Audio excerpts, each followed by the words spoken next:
नमस्कार फ्रेंड्स, सुजाताज किचनमध्ये आपल्या सगळ्यांचं मनापासून स्वागत आहे। आता पावसाळा चालू झालेला आहे तर लिंब बऱ्यापैकी स्वस्त आहेत। तर आज आपण बघणार आहोत एक साधं सोपं आणि अगदी वेगळ्या पद्धतीचं लिंबाचं लोणचं। तर चला बघूया। तर इथं मी 10 लिंबू घेतलेले आहेत। हे एक 15-20 मिनिटं पाण्यात भिजत ठेवून कोरड्या कपड्याने स्वच्छ पुसून घेतलेले आहेत हे 10 लिंबू। आणि 10 लिंबांसाठी मी इथं 5 लिंबाला 1 वाटी अशा प्रकारे मी 2 वाटी साखर घेतलेली आहे। साखरेचं प्रमाण तुम्ही कमी जास्त करू शकता। आणि हा लिंबू लोणचे मसाला घेतलेला आहे, तोही 5 लिंबाला 1 चमचा असा प्रमाणे आपल्याला 2च चमचे तो लागणार आहे। तर सगळ्यात आधी आता आपण लिंबू कट करून घेऊया। लिंबू कट करताना एका लिंबूचे 8 भाग, म्हणजे अगदी छोटे जे तुकडे होतात तसे आपण 8 भाग एका लिंबूचे करून घेणार आहे। पावसाळ्याच्या दिवसांमध्ये लिंबूमध्ये खूप जास्त रस असतो आणि लिंबू बऱ्यापैकी स्वस्तही असतात। त्यामुळे शक्यतो जास्त लिंबाचं लोणचं करायचं असेल तर पावसाळ्यात आवर्जून करायचं। असे हे भाग करून आपण यातले ज्या अगदी छोट्या छोट्या बिया असतात, एकूण एक बिया लिंबातल्या काढून घ्यायच्या। पण असं व्यवस्थित चेक करून बिया काढायच्या। चुकून जरी एखादी बी राहिली तरी लोणचं पूर्ण कडू होतं, त्यामुळे बिया व्यवस्थित काढून घ्यायच्या।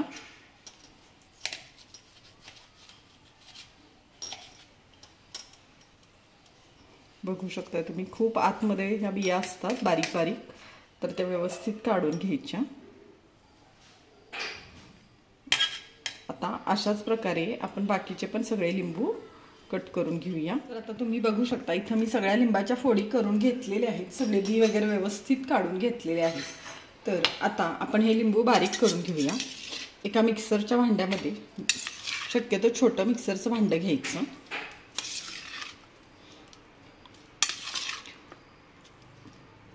जेवढ्या बसतील तेवढ्या लिंबाच्या फोडी घालून आपण हे थोडंसं फिरवून घेऊया। खूप जास्त बारीक नाही करायचं, एक 4-5 सेकंद आधी फिरवून बघायचं झाकण काढून। खूप मोठं वाटलं तर पुन्हा थोडंसं फिरवायचं। आता आपण हे मिक्सरला फिरवून घेऊया। तर आता आपण लिंबूच्या फोडी मिक्सरला थोड्याशा फिरवून घेतले, बघू शकता तुम्ही। खूप अशा बारीक नाही केलेल्या, बऱ्यापैकी अशा मोठ्या मोठ्याच आहेत।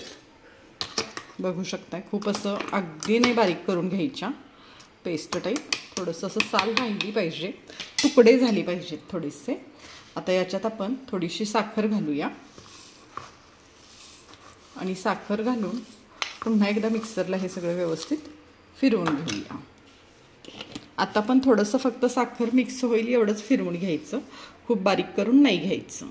तर आता बघू शकता तुम्ही, मी साखर घालून पण लिंबू बारीक करून घेतलेले, खूप असं बारीक नाही केलेलं। साखर घातल्यावर लिंबूला छान पाणी सुटलेलं आहे, बघू शकताय तुम्ही, खूप असं बारीक नाही आहे। तर असंच आपण बाकीचे पण लिंबू सगळे बारीक करून घेऊया। तर आता तुम्ही बघू शकता आपण सगळे लिंबू आणि साखर एकत्र बारीक करून घेतलेली आहे मिक्सरला।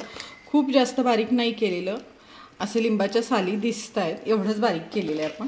आणि अजून एक गोष्ट इथं लक्षात ठेवायची, आपल्याला नेहमी सवय असते मिक्सरचं भांडं थोडंसं धुवून आपण त्यातलं पाणी आपल्या बाकीच्या मिश्रणात आपण घालत असतो, तर तसं अजिबात करायचं नाही, याच्यात पाणी अजिबात घालायचं नाही। आणि आता आपण हे मिश्रण 10 ते 15 मिनिटं झाकून ठेवूया। तर आता लिंबू आणि साखरेचं मिश्रण आपण झाकून ठेवून एक 15-20 मिनिटं झालेली आहेत। बघू शकताय थोडंसं पातळ झाले मिश्रण, म्हणजे आपली साखर पूर्ण विरघळले, एकजीव झाले चांगलं मिश्रण। तर आता आपण इथं मी एक कढई गरम करून घेतलेली आहे गॅसवर। आता त्याच्यात आपण हे मिश्रण सगळं काढून घेऊया। नॉनस्टिकची कढई असेल तर छानच, नसेल तर जाड बुडाची कढई वापरायची।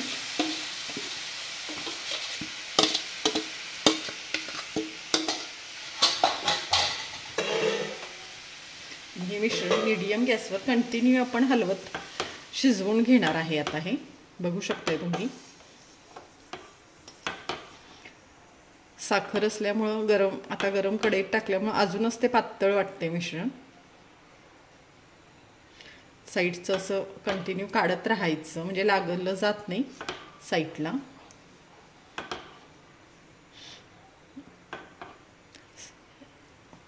लिंबू आपण खूप जास्त बारीक केलेला नाहीये, आता तुम्हाला व्यवस्थित दिसत असेल, बऱ्यापैकी असं मोठं मोठं आहे हे, खूप बारीक छान नाही लागत। थोडीशी लिंबाची पण टेस्ट अशी लागली पाहिजे दाताखाली, तर लोणचं छान लागतं. तर आता आपण हे छान परतून घेऊया 1-5 मिनिटं, कंटिन्यू हलवत राहूया. तर आता आपलं हे लोणच्याचं मिश्रण शिजायला ठेवून आपल्याला 1-5 मिनिटं झालेली आहेत. आपण कंटिन्यू हलवत ते शिजवून घेतोय. बघू शकताय तुम्ही, छान मिक्स झालेलं आहे, वितळलेलं आहे सगळं, छान शिजतंय. कलर पण आता थोडासा चेंज झालेला आहे याचा. तर आता इथं आपण जो लोणचे मसाला घेतलेला आहे तो आपण घालणार आहे. एक लक्षात घ्यायचं, मिश्रणाचा कलर थोडासा तांबूस होत आला की मग लोणच्याचा मसाला घालायचा आहे. तांबूस होत आलाच म्हणजेच की ते थोडंसं शिजत आलेलं असतं, तेव्हा मसाला घालायचा. कारण मसाला घातल्यावर आपण जास्त वेळ ते शिजवून घेणार नाही आहे, म्हणून थोडंसं असं तांबूस झालं कीच मसाला घालायचा. इथं मी 2 ते 3 चमचे मसाला घेतलेला आहे, लिंबू लोणचे मसाला. आता हे सगळं छान मिक्स करून घेते. तुम्ही जर उपवासाचं लोणचं करणार असाल लिंबाचं, तर मसाल्याऐवजी फक्त लाल तिखट आणि मीठ वापरून जरी केलं तरीही छानच होतं ते. तर आपण हे साधं लोणचं बनवतोय, तर म्हणून मी इथं मसाला वापरलेला आहे. बघू शकताय मसाला टाकल्यावर कलर किती सुंदर आला आपल्या लोणच्याला. तर आता हेही आपण असं कंटिन्यू हलवत अजून 1-5 मिनिटं शिजवून घेऊया, म्हणजे मसाला पण आता सगळा आपला ह्या मिश्रणात एकजीव होईल. आपण 5 मिनिट अजून हे शिजवून घेऊया हलवत. तर आता मसाला टाकून पण आपल्याला लोणच्यात 1-5 मिनिटं झालेली आहेत. बघू शकताय तुम्ही, छान असं घट्ट झालं आहे आपलं लोणचं. कलर तर खूपच सुंदर आलेला आहे, मिश्रणाला एक चकाकी आलेली आहे. बघू शकताय तुम्ही, छान वास तर येतोयच. तर आता थोडंसं आपलं मिश्रण घट्ट पण झालेलं आहे. याच्यापेक्षा घट्ट करायचं नाही, कारण साखर असल्यामुळं काय होतं, याच्यापेक्षा जर तुम्ही घट्ट केलं तर अजून थोडंसं पातळ वाटतंय, म्हणून तर ते थंड झाल्यावर पुन्हा जास्तच घट्ट होतं आणि चिकट होतं. तर असंच ठेवायचं हे मिश्रण, खूप जास्त घट्ट करायचं नाही, कारण हे अजून थोडंसं घट्ट होणारच आहे थंड झाल्यावर. तर आता आपलं हे झालेलं आहे लोणचं, आपण गॅस बंद करून घेऊया. मी बघू शकता, आपण इथं लिंबाचं लोणचं अगदी साध्या आणि सोप्या पद्धतीने केलेलं आहे. अगदी कमी साहित्यात आणि कमी वेळेत आपलं हे लोणचं झालेलं आहे. चुकायची वगैरे अजिबात भीती नाही आहे ह्या लोणच्याला. तर आता तुम्ही बघू शकताय, आपण लोणचं जेव्हा गॅस बंद केला तेव्हा बऱ्यापैकी लोणचं पातळ वाटत होतं. तर आता हे पूर्ण थंड झालेलं लोणचं आहे.